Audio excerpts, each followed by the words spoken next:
Alhamdulillah Rabbil Alamin. Wassalatu wassalamu ala ashrafil anbiya'i wal mursalin wa ala alihi wa ashabihi ajma'in.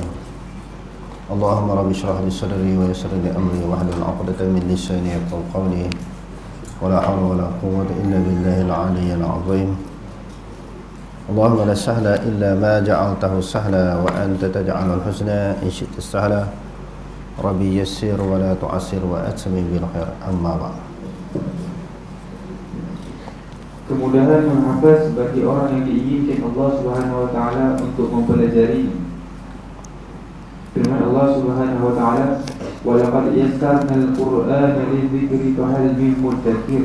Maksudnya, dan sesungguhnya kami telah mudahkan Al-Quran untuk menjadi peringatan dan pengajaran, maka adakah sesiapa yang mahu mengambil peringatan?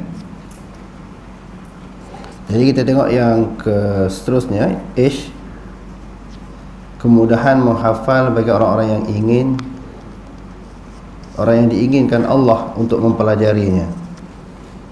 Jadi orang-orang yang ada mempunyai semangat, keinginan yang kuat ni, Allah Ta'ala permudahkan dihafal Quran. Kalau tidak bukan senang. Al-Quran ni dia ada berapa surah? Ada berapa juzuk?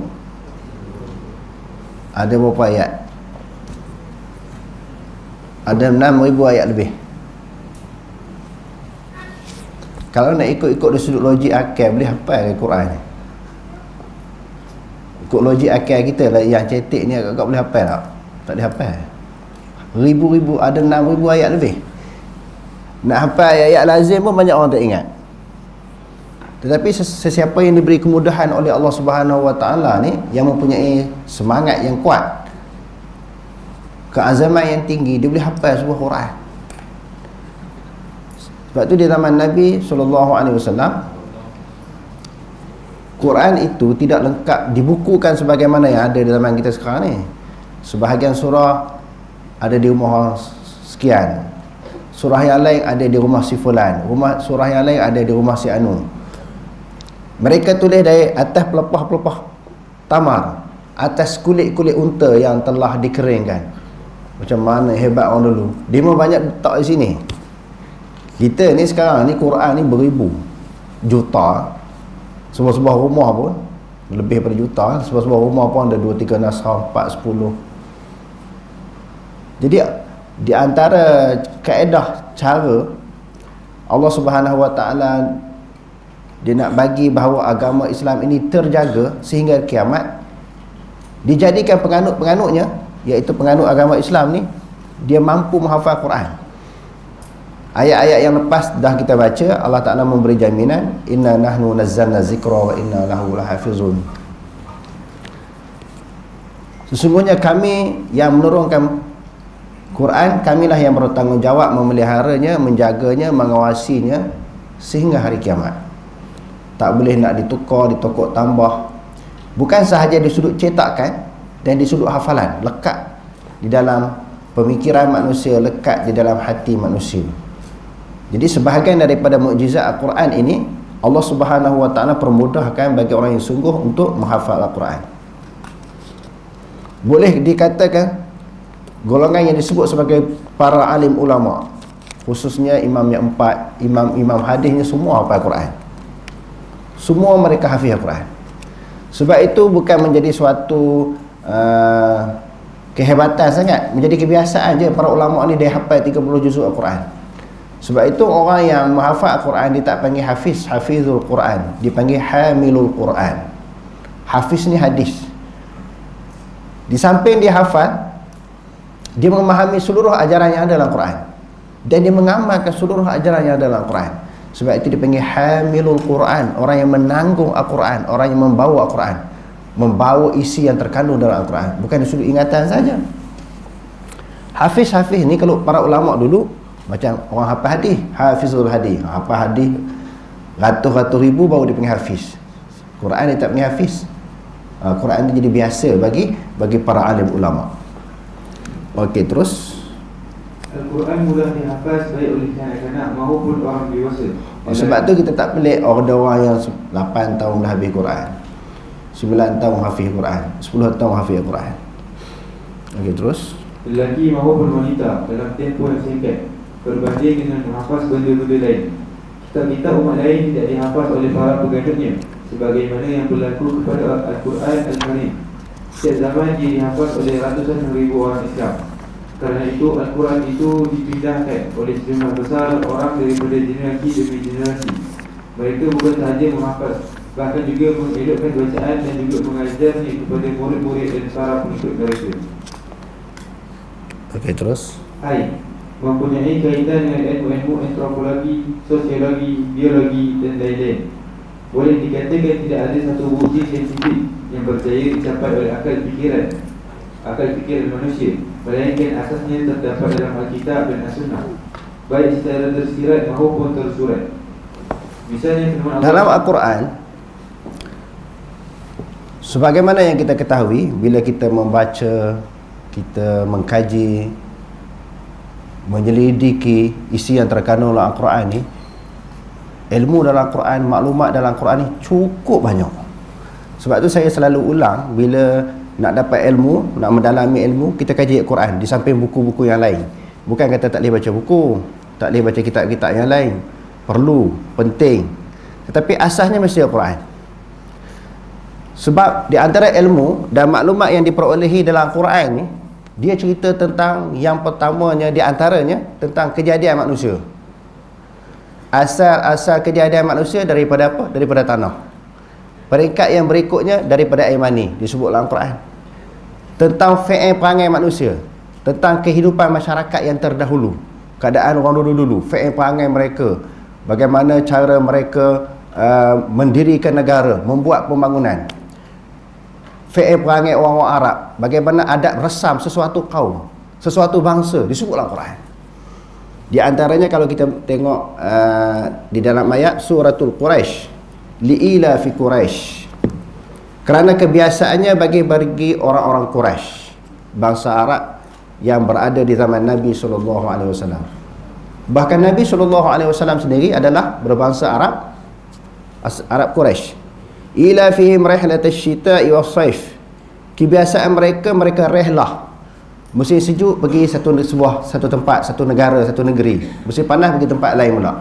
Kehidupan mereka ini sentiasa bermusafir di atas tujuan berniaga, mengukuhkan ekonomi mereka. Mereka berusaha untuk memperolehi ekonomi mereka dengan jalan perniagaan. Sebab tu kita tengok dalam Al-Quran kan banyak ayat cerita berniaga. Sebab suasana orang Arab, adat resam mereka adalah berniaga. Di antara contohnya apa dia? Ya ayyuhallazina amanu idza nudiya lis-salati min yaumil jumu'ah fas'au ila dzikrillah wa dzarul bai'. Wahai orang beriman, apabila disuruhkan sembahyang Jumaat, hendaklah kamu pergi fas'au ila zikrillah. Fas'au ni maknanya pergi cepat, bersegera, jangan tangguh-tangguh bila dengar seruan azan, bila dipanggil menunaikan sembahyang.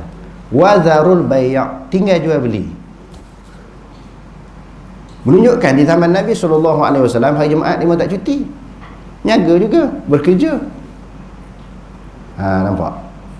Bukanlah alasan untuk kita lebih kuat berpegang teguh dengan ajaran Islam ataupun lebih syumur hari Jumaat mesti kena cuti. Tak, zaman Nabi tak cuti.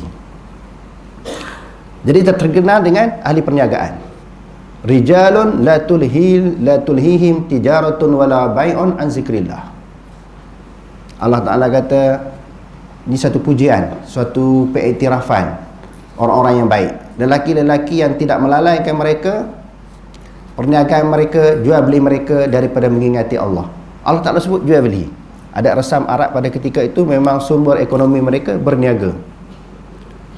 Dan kalau kita tengok di dalam suratul Fajri, Allah Ta'ala cerita suasana keadaan kaum yang terdahulu.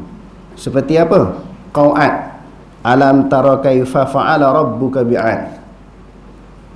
Adakah kamu tidak melihat wahai Muhammad bagaimana telah melakukan oleh Tuhan engkau terhadap kaum Ad? Iram dzatil imad, yang berada di negeri Iram, yang mempunyai bangunan-bangunan yang tinggi. Allati lam yukhlaq misluha fil bilad, yang Allah tak pernah buat satu golongan yang seumpama kaum Ad. Mereka nak mendirikan istana, rumah yang besar, bangunan yang mencakar langit. Mereka pergi dekat Gunung Ganang, mereka pahat buat istana-istana yang besar. Jenis puak ni Allah Ta'ala kata, kami tak pernah buat pun sebelum mereka. Mereka satu kaum yang kuat, yang hebat, yang kental, mempunyai semangat yang tinggi. Wa Samud, tadi kita kaum Ad, Samud pula. Sebab tu kata Quran ni mencerita tentang kehidupan masyarakat, adat resam sesuatu bangsa, sesuatu kaum. Wa Samud alladhina jabu as-sahra bil wad. Dan kaum Samud yang telah mereka memotong bukit bukau di lembah-lembah untuk mendirikan bangunan. Wa Fir'aun pula, wa Fir'aun dzil autad. Dan Fir'aun mempunyai pasak-pasak yang sangat kuat, tiang-tiang yang sangat kukuh untuk mendirikan bangunan. Tetapi Allah Ta'ala kata, walaupun kaum Ad hebat, kaum Samud hebat, Fir'aun hebat di sudut pembangunan dunia, di sudut pembangunan, orang sikit-sikit orang tak ada pembangunan, mundur. Demo ni lebih membangun, lebih hebat, lebih maju di sudut pembangunan. Tetapi Allah Ta'ala kata apa? Alladzina taghaw fil bilad. Mereka melampau duduk di dalam sesebuah negeri. Allah Ta'ala cerita di sudut fizikal, di sudut pembangunan canggih, hebat. Tetapi mereka telah melampau hidup di atas muka bumi Allah Ta'ala. Fasabba alaihim rabbuka sawtu azab. Allah Ta'ala mendatangkan satu azab yang sangat hebat. Jadi apa makna canggih, apa makna maju, apa makna pembangunan yang mencakar langit kalau tak beriman kepada Allah, kalau tidak ada ketakwaan di dalam hati kepada Allah. Jadi orang-orang sikit-sikit sebut pembangunan kan, projek canggih. Hak tu benar, bukan kata Islam tu bila masuk Islam ni nak hidup dalam keadaan sederhana, miskin, tidak maju, tak. Islam dia cemerlang, maju, hebat. Tetapi yang paling penting, hebat itu didorongi dengan ruh Islam. Didorongi, didasari dengan ruh Islam. Bila ruh Islam tu ada dalam hati, kita canggih macam mana, kaya macam mana, hebat macam mana, dia masih ada sempadan. Masih ada had, tidak melampaui batas-batas yang telah ditetapkan oleh Allah. Maju nak maju punya pasal ingat lupa Allah, tak kira halal haram. Yang orang sebut apa dia? Matlamat menghalalkan cara.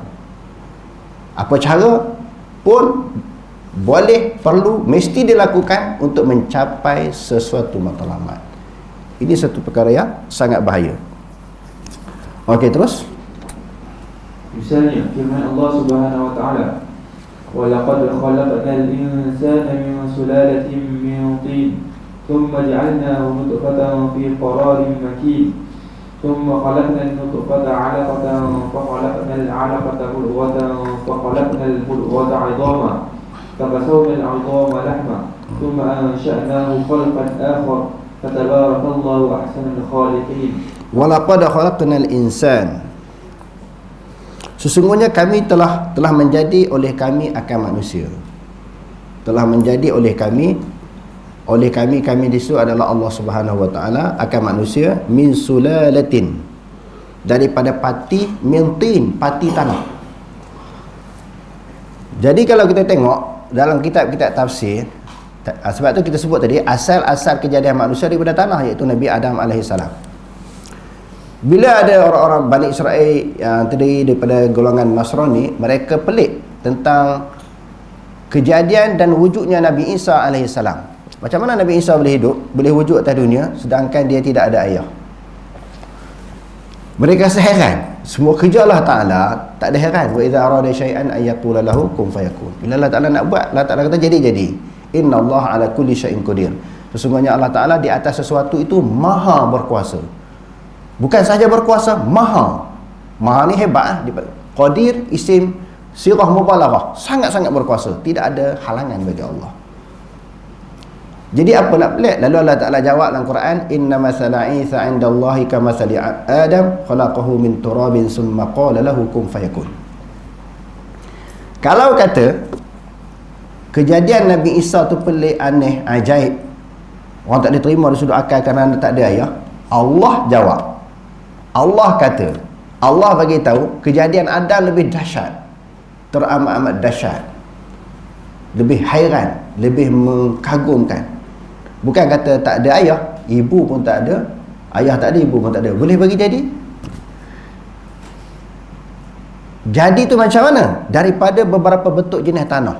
Sebab tu dari kalangan anak cucu Adam, manusia seluruhnya yang ada atas muka bumi ni semua dipanggil anak cucu Adam, zuriat Nabi Adam.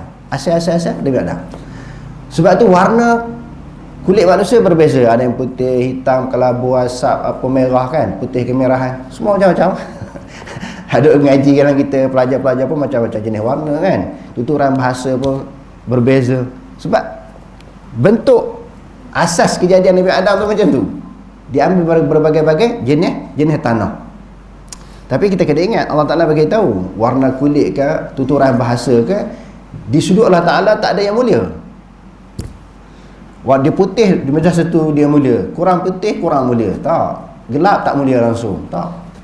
Allah Ta'ala kata, ya ayuhan nas inna khalaqnakum min zakarin wa unsa wa ja'alnakum syu'uban wa qabaila lita'arafu inna akramakum indallahi atqakum.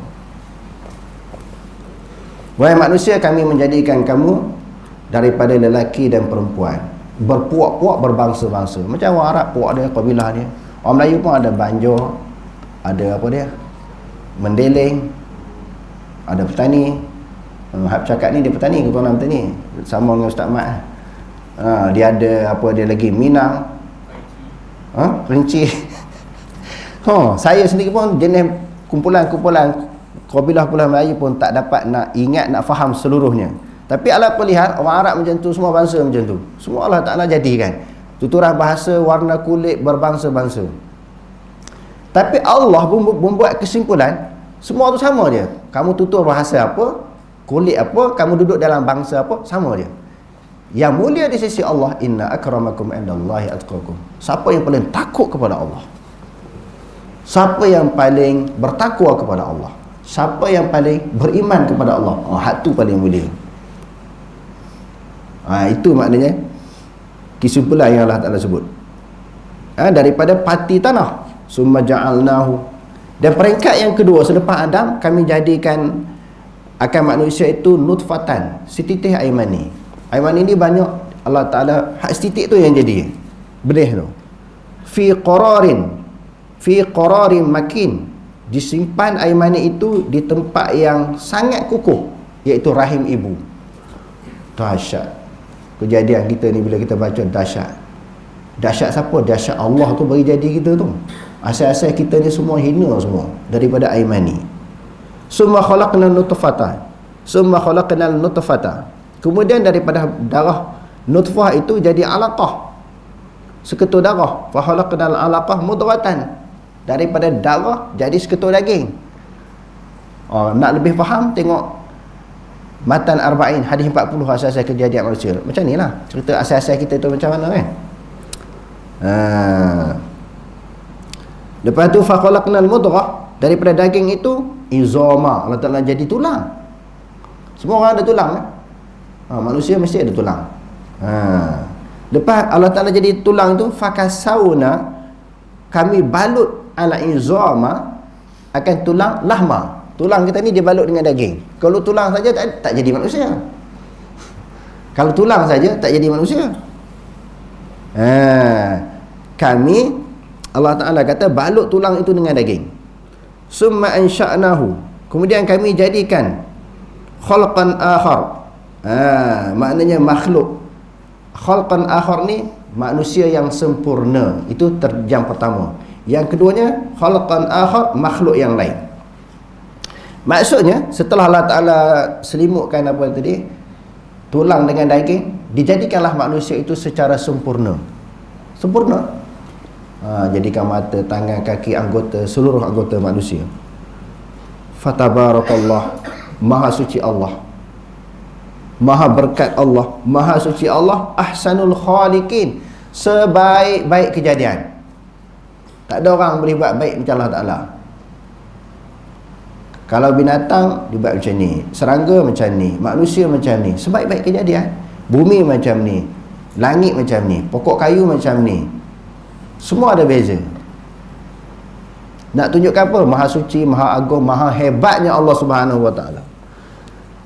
Bila kita orang Islam membaca, menghayati, kita duk tadabbur ayat-ayat yang macam ni, jadi rasa hina diri kita di hadapan Allah.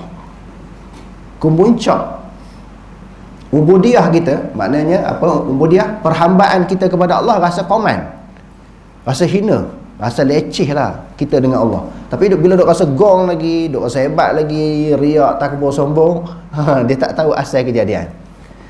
Kalau kita muhasabah diri kita, memang rasa koman. Kalau duk rasa hebat, dia tak muhasabah diri, ya. Dia tak tahu dia asal-asal usul jadi daripada mana dijadikan oleh Allah. Sebaik-baik kejadian. Dalam ayat yang lain Allah Ta'ala kata walaqad khalaqnal insana fi ahsani taqwim walaqad karramna bani Adam. Sesungguhnya kami memuliakan anak Adam. Okey, terus. Kandungan Al-Quran antara lain ialah saranan supaya memikirkan tentang ciptaan Allah Subhanahu wa Ta'ala. Di antaranya dalam Quran banyak menyarankan ayat-ayat suruh fikir tentang kejadian. Yang ni pun selalu kita sebut. Tentang kejadian maknanya tentang makhluk. Tentang makhluk memang suruh fikir. Adapun tentang Allah jangan fikir. Makhluk disuruh fikir, banyak ayat Quran. Di antara ibadah yang dilakukan oleh Nabi SAW sebelum diturunkan wahyu, apa bentuk ibadah? Apa kafiat ibadah yang dilakukan oleh Nabi SAW sebelum umur dia 40 tahun? Kan Nabi diterima wahyu umur 40. Lepas umur 40 dah datang sembahyang, puasa, zakat, haji, suruh berzikir dan sebagainya. Sebelum umur 40, sebelum diturunkan wahyu, bagaimana cara Nabi beribadat kepada Allah? Yang Nabi SAW selalu pergi ke mana? Dalam hadis yang diriwayatkan oleh Imam Bukhari, dia pergi ke Gua Hira, kan? Tujuan apa dia pergi? Dalam hadis itu menyebut yatahannas. Yatahannas ni maknanya yata'abbad, maknanya beribadat kepada Allah. Dia pergi untuk tujuan beribadat. Pergi ke Gua Hira tu beribadat, dia beruzlah untuk beribadat. Beruzlah ni apa? Mengasingkan diri daripada masyarakat. Imam Ghazali sebut uzlah ni terbahagi kepada dua. Sama ada kita mengasingkan diri daripada masyarakat dalam bentuk jasad kita duduk di pergunungan,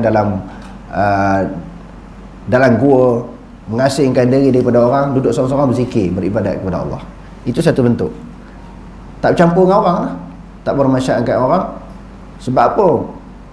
Bila dah berduduk dalam masyarakat, bergaul masyarakat ni, bagai-bagai masalah berlaku.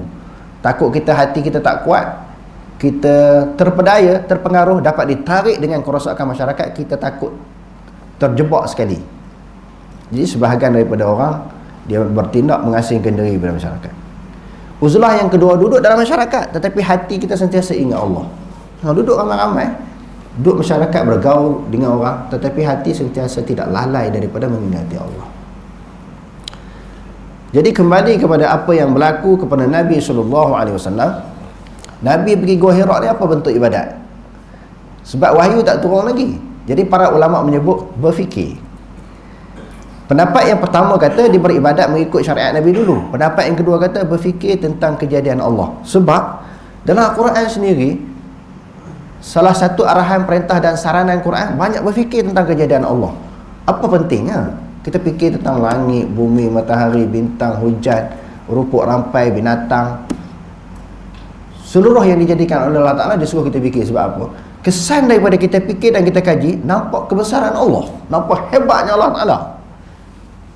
Kita tengok kalau kita ambil tentang binatang ke serangga, saya tengok baru-baru ni ada dalam YouTube arnab, berpuluh-puluh ekor anak sekali dia melahirkan anak, puluh-puluh ekor. Macam mana ni hebat Allah Ta'ala.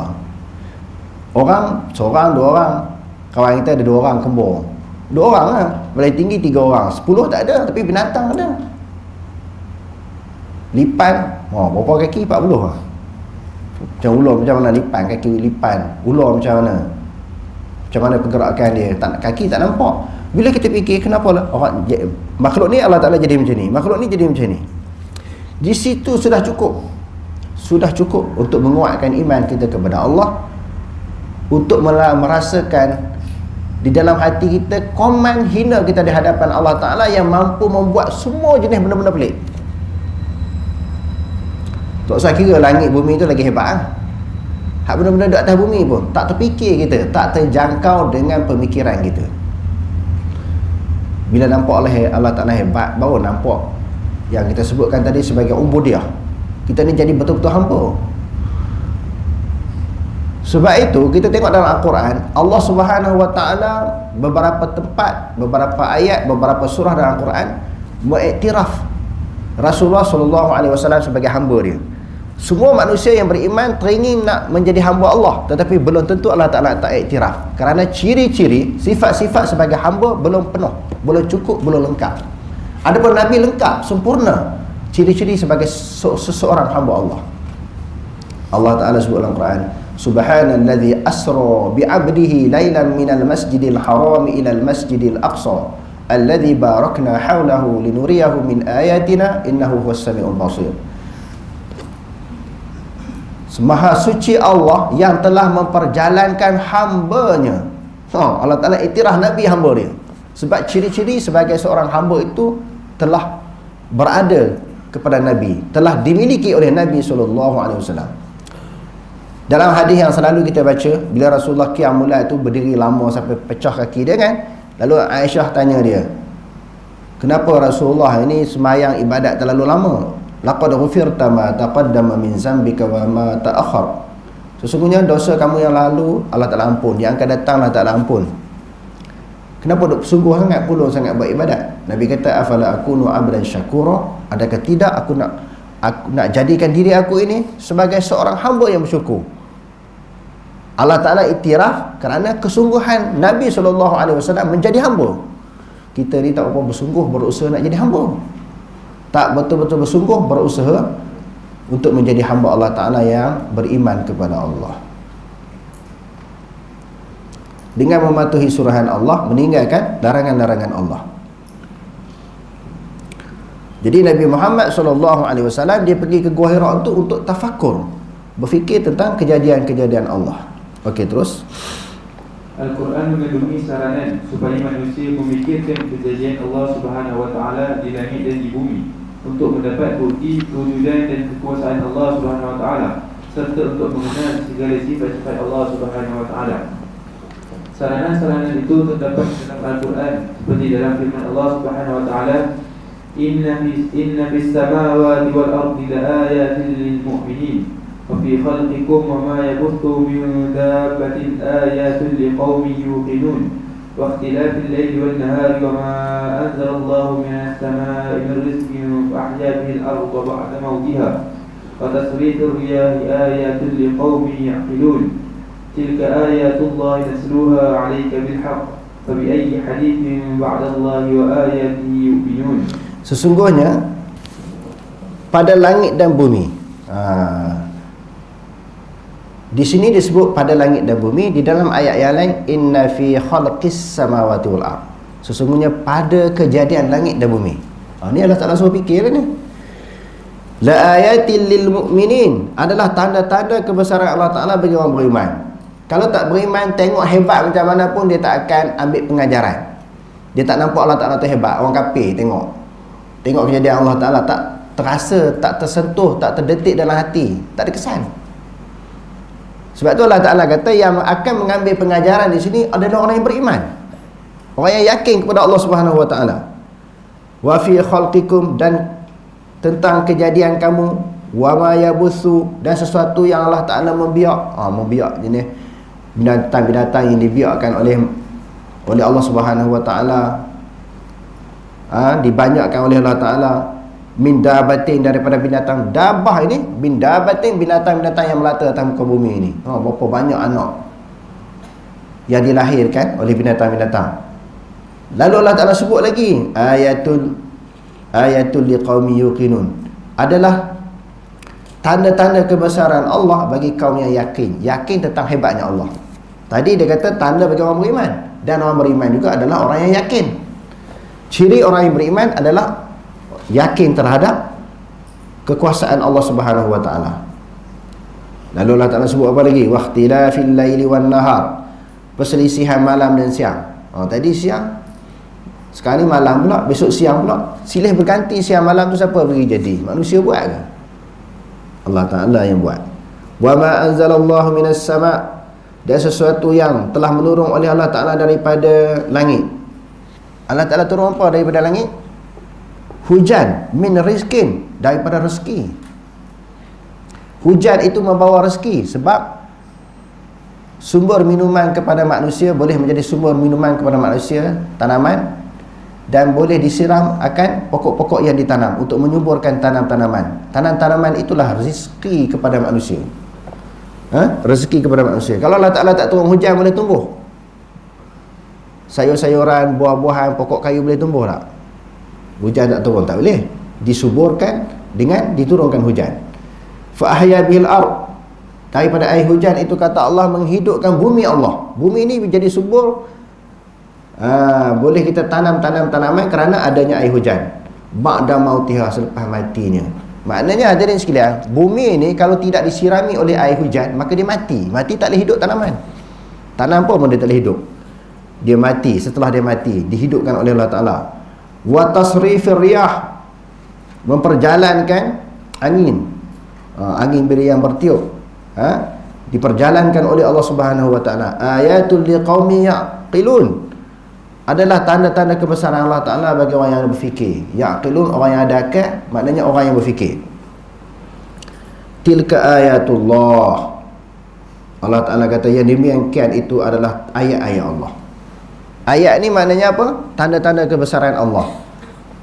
Tanda kebesaran Allah ada dua. Yang ni kita selalu ulang dalam pengajian kita. Yang pertamanya, dia ada dua tanda, dua ayat Allah, dua tanda kebesaran Allah. Yang pertama dia panggil ayatul manzurah, ayat yang dilihat. Kejadian langit, bumi, haiwan, tumbuhan, itu ayatul manzurah. Bila kita tengok kejadian-kejadian Allah, dapat menguatkan iman kita kepada Allah. Yang kedua, ayatul maqru'ah, ayat-ayat yang dibaca. Apa dia ayat yang dibaca? Iaitu Al-Quran. Bila baca Al-Quran, bila dibaca Al-Quran, bertambah iman. Innamal mu'minuna alladhina idza dzukirallahu wajilat qulubuhum wa idza tuliyat 'alaihim ayatuhu zadatuhum imana wa 'ala rabbihim yatawakkalun. Jadi Allah Ta'ala kata, tilka ayatullahi natluha, jadi demikian itu ayat-ayat Allah yang kami baca akan ayat alaika, atas kamu wahai Muhammad, bil haq, dengan benar. Cerita dalam Quran ini semua benar. Al-haqqu min rabbik fala takunanna minal mumtarin. Kebenaran itu daripada Tuhanmu, maka kamu jangan termasuk daripada kalangan orang-orang yang ragu. Lalu apabila Allah Ta'ala menceritakan kejadian langit dan bumi, membiaknya binatang-binatang di atas muka bumi, perselisihan malam dan siang, Allah Ta'ala menurunkan air hujan daripada langit yang dapat menghidupkan tumbuh-tumbuhan dan memperjalankan angin, adalah tanda-tanda bagi orang berfikir. Lalu Allah Ta'ala kata, fa bi ayyi hadisin ba'dallah, apakah perkataan selepas Allah dan ayatnya, selepas perkataan Allah, selepas ayat-ayat Allah, yu'minun, mereka nak beriman. Apa ayat lagi? Allah Ta'ala cerita dah diterang macam-macam keterang. Apa alasan bagi orang kafir nak beriman? Setelah diterang beberapa ayat Allah, tanda-tanda kebesaran Allah. Fa bi ayyi hadisin, perkataan apa lagi ba'dallah? Nak perkataan apa? Nak hujah apa? Nak dalil apa? Nak ayat apa lagi untuk beriman?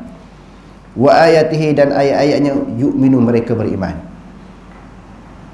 Allah Ta'ala cerita bagaimana peliknya manusia ni, nak alasan apa, nak hujah apa untuk mereka percaya Allah Ta'ala berkuasa, Allah Ta'ala ni hebat, menghidupkan, mematikan, memberi rezeki. Nak apa dalil? Semua dah sebut dalam Quran, tapi tak beriman lagi manusia ni, tak takut berdoa kepada Allah. Kadang-kadang bukan tak baca, bukan tak sentuh Al-Quran, dia orang kafir baca Al-Quran tapi tak mau faham juga. Dia duk kaji ayat 59 surah An-Nisa, ati'ullah wa ati'ur rasul wa uli amri minkum. Dia tak baca qul ya ayyuhal kafirun la a'budu ma ta'budun. Dia tak baca hak lakum dinukum waliyadin, orang kafir ni masuk neraka, sesat, kena azab dalam neraka. Hak tu dia tak baca. Dia baca ayat 59 sahaja, dia nak kenakan orang lain. Ni dalil Quran ni. Hak qul ya ayyuhal kafirun tu kamu tak baca. Katakanlah wahai Muhammad, wahai orang kafir. Hak tu tak baca. Jangan jadi Yahudi, baca sebahagian ayat, tolak sebahagian yang lain. Hak ni nak jadi Yahudi ke apa ni? Apa yang saya sebut ni tak kena-mengena orang yang masih hidup ataupun yang telah mati. Tak ada kena-mengena dengan siapa-siapa pun. Tapi nak baca kena baca semua. Jangan baca sekat-sekat kan, baru kita boleh faham. Ni baca hak nak utuh kat balik kita, hak nak kenakan orang. Jadi Allah tanya, saya nak ulang banyak kali ayat ni, nak ayat apa lagi? Nak tanda kebesaran apa lagi untuk manusia beriman? Macam-macam lah Allah Ta'ala sebut dalam Quran. Okey, terus. B. Penjelasan kisah-kisah terdahulu. Dalam Al-Quran terdapat berita-berita dan kisah-kisah tentang umat-umat terdahulu dan pengajaran-pengajaran yang terdapat berita dan kisah tersebut. Al-Quran menjelaskan kebinasaan dan azab yang telah menimpa umat yang terdahulu sebagai balasan keingkaran mereka kepada ajaran yang telah disyariatkan oleh Allah Subhanahu Wa Taala kepada mereka. Kepastikan mereka tidak melaksanakan perintah Allah Subhanahu Wa Taala dan kekufuran mereka terhadap nikmat-nikmat yang dikurniakan Allah Subhanahu Wa Taala kepada mereka. Firman Allah Subhanahu Wa Taala, Alam yarau kam ahlakna min qablihim min qarnin makkannahum fil ardi ma lam numakkil lakum wa arsalna as-samaa'a 'alayhim midrara waj'alna al-anhara tajri min tahtihim fa ahlaknahum bi dhunubihim wa ansha'na min ba'dihim qarnan akharin. Okey. Sebahagian daripada maklumat ilmu ataupun isi yang terkandung dalam Quran ni Allah Ta'ala cerita keadaan, suasana, fi'il perangai orang dulu-dulu. Tadi kita sebutlah Firaun Namrud kan. Di antaranya Allah Subhanahu Wa Ta'ala berfirman, alam yarau, adakah mereka tidak melihat, kam ahlakna min qablihim, berapa ramai yang telah kami binasakan sebelum mereka. Contohnya kalau kafir Quraisy, hak sebelum kafir Quraisy ni apa? Namrud, Samud, Qau'ad, hak dulu-dulu kan. Saharaha alaihim sab'a layalin wa samaniyata ayamin husuma. Allah Ta'ala datangkan ribut taupan selama seminggu. Allah Ta'ala hapuskan kaum yang terdahulu. Jadi sebelum orang kafir di zaman Nabi ada lawan Nabi ni, Allah Ta'ala kata dulu kami belasah teruk dah, kami binasakan, kami musnahkan mereka. Alam yarau, adakah mereka tidak melihat? Kam ahlakna, berapa banyak yang telah kami binasakan min qablihim, sebelum mereka, min qarnin, daripada kurun ataupun umat yang terdahulu, makkannahum fil ard, kami teguhkan mereka di atas muka bumi, kami jadikan mereka hebat, kaya, senang lenang, cerdik, pandai, mendirikan bangunan-bangunan yang mencakar langit. Malam numakilakum, yang kami tak bagi kekuatan itu, kehebatan itu kepada kamu. Zaman sekarang, zaman Nabi Muhammad pun mana kau nak buat bangunan sampai mencakar langit, guna pahat gunung ganang buat istana kan, buat istana, buat hotel, buat rumah kan, tak ada. Zaman dulu buat. Tengok, kami tak bagi kepada kamu, kepada orang dulu-dulu kami bagi, tapi kami hancurkan mereka kerana tidak beriman. Wa arsalna as-samaa'a 'alaihim midrara, kami hantar ataupun kami utuskan daripada langit itu air hujan yang lebat. Wa ja'alnal anhara tajri min tahtihim, dan telah kami jadikan sungai-sungai mengalir di bawah mereka. Fa ahlaknahum bizunubihim, lalu kami binasakan mereka dengan sebab dosa-dosa mereka.